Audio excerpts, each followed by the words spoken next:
A scientific theory without a measurable central quantity is merely a mood.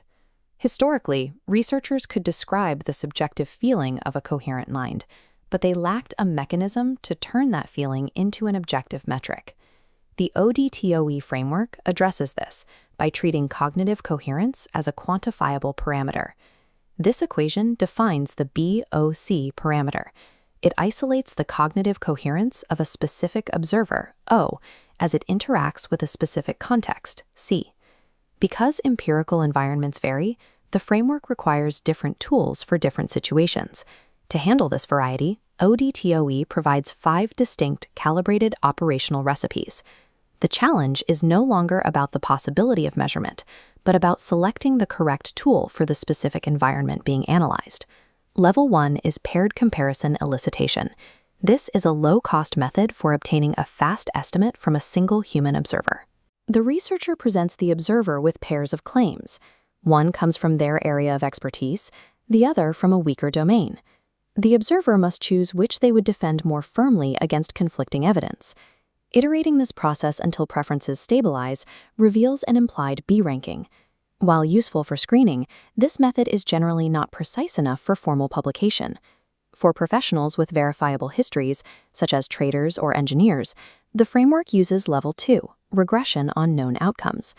This chart shows how historical decision quality is regressed against 4 parameters, measured at the time of the decision: F, E, sigma, and lambda. By fitting exponents to this data, researchers can determine specific weights and calculate a predicted coherence for future contexts. Mathematical regression produces objective predictions, grounded in an observer's verifiable history. Level 3, perturbation response, tests whether a claimed coherence value holds up under pressure. This procedure involves deliberately disrupting the observer's specific context by injecting noise, redacting data, or presenting direct logical contradictions. Highly coherent observers maintain their position, resulting in a flat slope. Low coherent observers show a drastic shift when faced with these perturbations. The slope of this position shift serves as an indirect measure of coherence, quantifying how firmly an observer's stance resists external pressure. Level 4, inter-observer convergence, scales the measurement to collective claims made by panels of scientists, journalists, or jurists.